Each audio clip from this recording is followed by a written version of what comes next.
All right, being back to that. So, may the sword be as terrible as G.O.O.D.S. Okay? G.O.O.D.S is the planetary sphere of Mars. All right? Mars, super warrior. Okay? Super warrior. All warrior energies, strong in G.O.O.D.S. Okay? You are channeling that energy. Okay? That is the hand that holds the sword. Okay? Very important. It is the ideals of your higher self wielded by the might of G.O.O.D.S. It's you bringing, just like this picture of Michael, he is bringing the high principles of his glorious self, and it is being wielded by the part of him that says, bring it on, motherfuckers. Here's my sword, and I'm going to show you and all your friends where I'm going to stick it. Some people are afraid of that kind of energy. It's time to get unafraid, because until you grow a spine, your nuts drop, you have some testicular fortitude, and your ovaries, you know, clack like steel balls when you walk, women, you're of no use in the occult world of fighting darkness and sustaining and maintaining your higher self upon the earth. Okay? Terrible as G.O.O.D.S. and merciful as Hest. Hest is the left hand. Okay? It's not the left-hand path, so knock that bullshit off, okay? That is the hand of compassion. Now, I have some people who come up and they'd be like, well, but you should be compassionate to the reptiles. You should love them and show them love and hug them. And you know what? I'm being compassionate by ending their miserable fucking existence. Here's why. One, they don't have to get hurt. If all of them would just go away and leave us alone, guess what? They're doing it to themselves. I'm a rose with thorns. I protect my rose. You want to come smell my rose? That's fine. You want to come grab it and steal it away? You're getting some thorns in your hand. And as hard as you squeeze is as hard as my thorns go in your hand. The moment you let go, it's done. But it's up to you to figure that out. Those reptilians, they need that lesson. That's a powerful, hard love kind of lesson.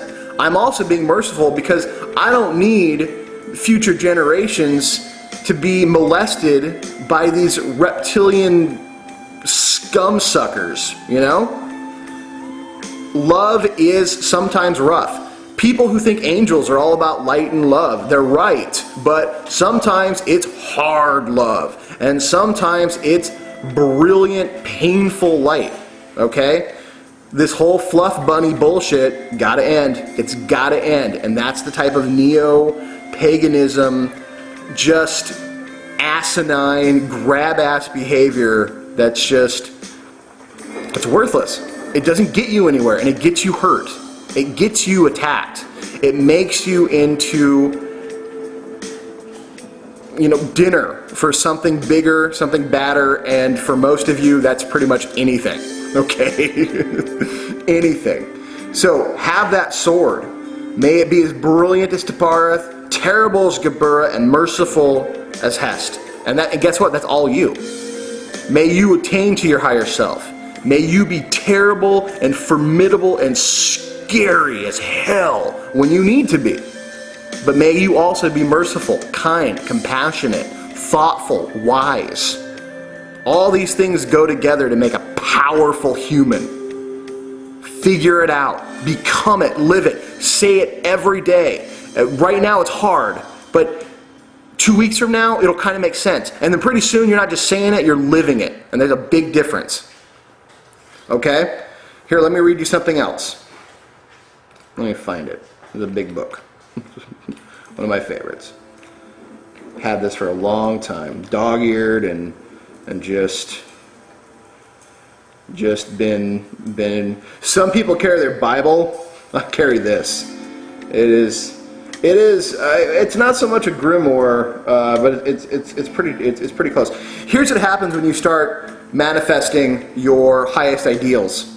Because much like the Illuminati, when they realize someone is messing with them, kind of what I think happened last night, when they realize that someone is awareness is increasing, like most of those people who have the lucid dream, the astral body experience, and then find the dark shadow people around them. These are things meant to keep you in place. So here's what happens when you start to idealize and manifest your highest ideals. The earth will send Bacchanites against you. The earth will send the temptress who assailed Samson and Solomon. Even the stones will rise up and hurl themselves at you. Hades will send its larvae and phantoms to attack you. So what is it saying? The Bacchanites, that's distraction, okay? That's Lindsay Lohan and her pretty little vajayjay. Believe me, if I had the chance, man, I would take Lindsay Lohan. She's hot, believe me, super hot. And the things I would do to her, wow. But it's all distraction.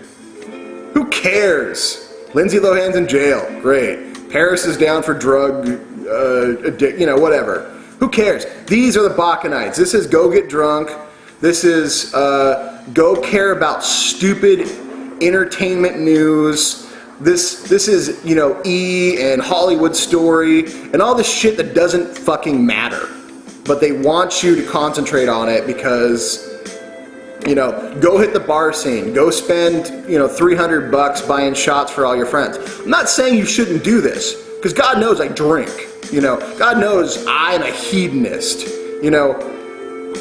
All these things. I love the physical world. I'm a big partaker in the physical world, but I know when it's just full-on distraction.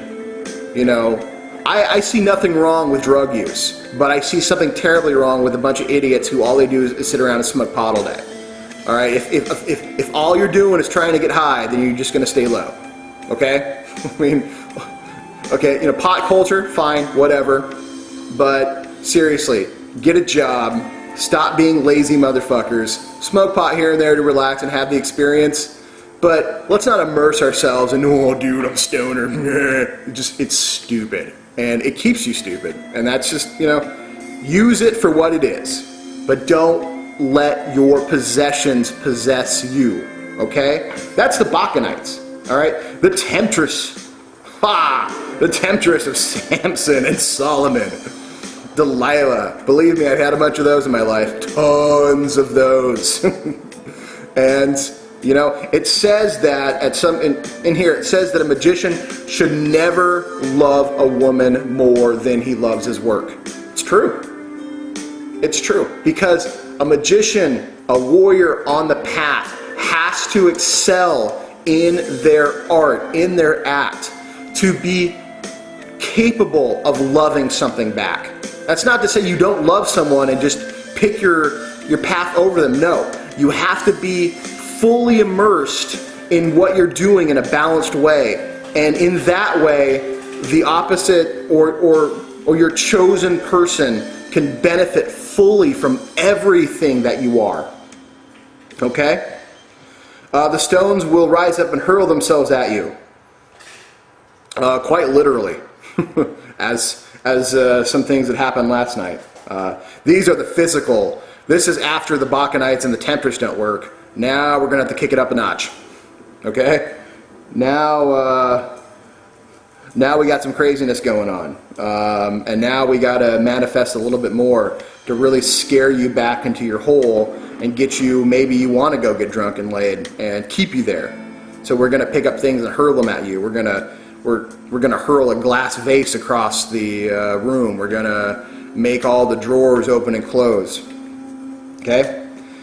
Lastly, Hades, which is just another place for doom and gloom, will send its larvae and phantoms to attack you. This is the shadow people, or these are the full Transplutonian half manifestations. This is the Lizard King that I find in my bed, you know, okay? This is what they do. As a defense, you possess the divine word. The divine word is who you are and what you're doing, all right? You will possess the aura. That's your spiritual armor. That's your strengthened and fortified sphere of personal influence. The magical sword, we've talked about that. All right? The magnetic wand, we haven't talked about that yet, but we will get there. The consecrated water, which is holy water, but it's also something else. We'll get there too. The sacred fire, that's your spirit. That's the come at me, motherfuckers, and feel the flames. Okay? That's that fire rising. That's your warrior spirit. All right? But above all, the vigilant power of your invocation. That's your protection rituals. Do your protection rituals. Do them. I'm going to give you another one right now. Powerful one. Powerful one. I'm going to go through this one pretty fast. And I'll write it down on the blog. In the name of Michael, whom Jehovah decrees to command Satan. In the name of Gabriel, who Adonai decrees to command Beelzebub. In the name of Raphael, obey Elohim, thou Sachabael. By Samael Sabaoth. And by the name of Elohim Gabor. Oh, I like Elohim Gabor. Lay down thy weapons, thou Arjamelech. By Zachariel and by Sachamelech. Submit to the power of Eloah, thy Sambagel.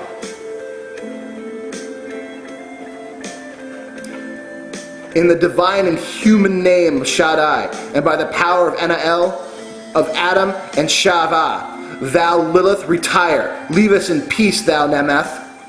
By the holy Elohim, and by the power of Orphael, in the names and spirits of Kasael, Sakhateel, and Apiel, and Zerahiel, turn back, thou Molech. There are no children here for you to devour.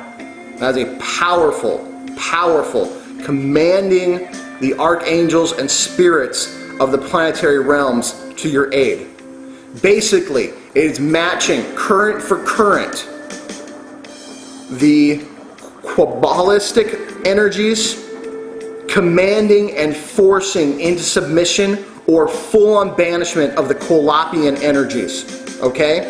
The last line is so important. There, turn back, thou Molech. There are no children here for you to devour. In old Canaan religion, they gave their children to the god Moloech to be eaten. They literally sacrificed them. That's what happens at Bohemian Grove. This is saying we're not children. We are not the bitchy, snot-nosed, grab-ass, hair-pulling, manipulative, grubby little children of Zionist Israel. When Moses came down with his 10 Commandments or his full-on Kabbalic knowledge and saw these grubby little miscreants and then threw it down and had to go back up and get 10.